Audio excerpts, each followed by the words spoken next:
Il s'asseyait sous un pin parasol, toujours le même, au point le plus haut de la garrigue, sur une épaule de pierre, jambes nues, griffée de ronces, brune de soleil, seul. Alors, de derrière la montagne, comme répondant à son appel chaque jour, arrivaient les nuages. Ce n'étaient pas des nuages de pluie, lourds et gris et bas. Pas d'orage en vue, pas de tempête. C'étaient des nuages sans affectation, sans responsabilité, des nuages gratuits, des nuages de promenade, des nuages passant sur le paysage, comme lui. Les nuages, blancs, nets, pleins, cotonneux, souples, arrondis, surgissaient au bord de la montagne, poussés par le vent paisible dans l'air transparent, vitres propres, claires. Il semblait regarder un moment dans la plaine sans bouger, hésiter, puis se jeter dans l'eau bleue du ciel. À chaque minute, l'émotion le prenait devant l'arrivée d'un nouveau nuage, devant cette hésitation, ce glissement sur la couche d'air.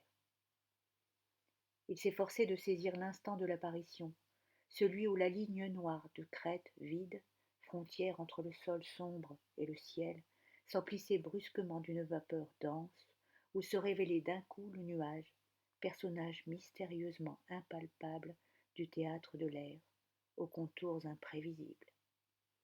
C'était comme une création à partir du rien, comme si le vent répétait sans cesse le geste de la genèse, comme si le souffle se faisait chose et cette chose était faite de buée. Sans cesse, quand de nouveau un de ces nuages se présentait, hésitant dans son champ de vision, il avait d'abord le sentiment de le reconnaître. Chaque nuage lui donnait pour commencer un sentiment de déjà-vu. Il s'efforçait de le suivre des yeux le plus longtemps possible, et peu à peu, la certitude de l'avoir déjà aperçu la veille, un autre jour, longtemps avant peut-être, s'érodait, se dissipait.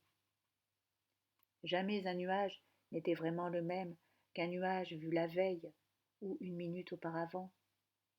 Et de plus, ils ne restaient jamais semblables à ce qu'ils avaient été à leur naissance, c'est-à-dire à leur naissance à son regard.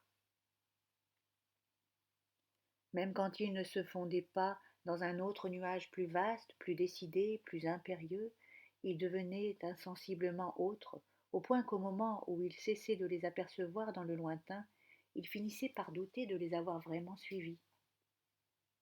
Car il n'était jamais certain de ne pas avoir laissé, en un instant de distraction, son regard passer sur un autre nuage, entièrement différent du premier.